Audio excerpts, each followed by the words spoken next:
Thank you to Zelda Symphony for sponsoring today's episode. Does the Justice League soundtrack spoil the film's ending? Justice League hits theaters in only 3 weeks, and it seems like the wait has been forever. I know, right?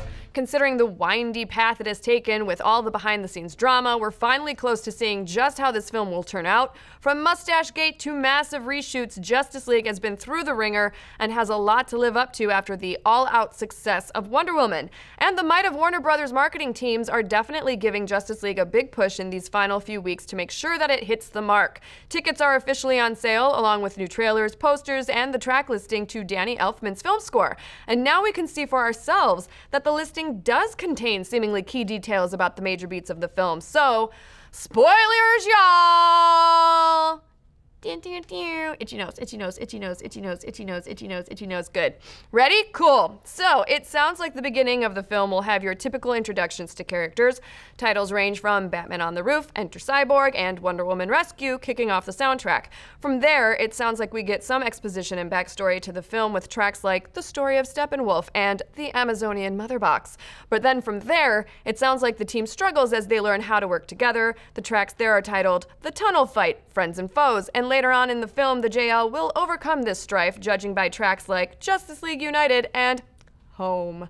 But after all of that is when things start to get interesting. Titles like A New Hope and Anti-Heroes Theme. Besides slightly spoiling the basic plot of Justice League, the real question we are asking is, do those last tracks confirm previous theories about Superman and Green Lantern appearing in the film? Amen. Now, it's been fairly obvious that Superman will be returning in the team-up flick. We've seen plenty of marketing material, as well as behind-the-scenes clips of the Man of Steel on set, but when and how Supes would be back and joining the action was still a big question.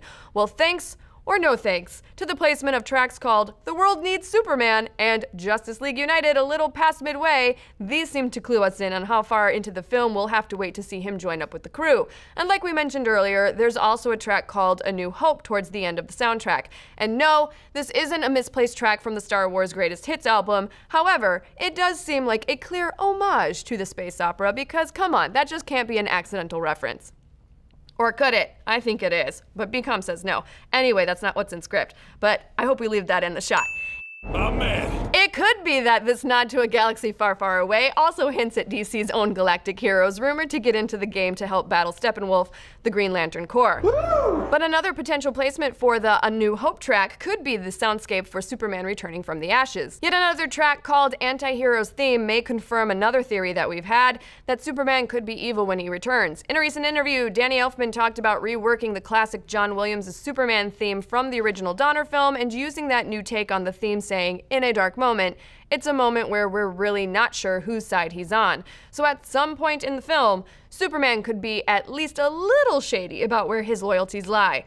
We'll have to wait and see when Justice League hits theaters on November 17th. But what do you folks think? Could we see Superman and Green Lantern in Justice League? Do you think movie score track titles give away too much information? And who would score the soundtrack to your life? Susie and the Banshees. Let's discuss. Speaking of soundtracks, it's time to sit back and enjoy the sweet sounds of over 30 years of Zelda with the Legend of Zelda Symphony of the Goddesses World Tour. This live full orchestra concert will feature gameplay from 3 decades of Zelda on a giant screen, plus a highly anticipated movement from Breath of the Wild, along with all of the classics, Twilight Princess, Majora's Mask, Ocarina of Time, Wind Waker, Skyward Sword, and many more.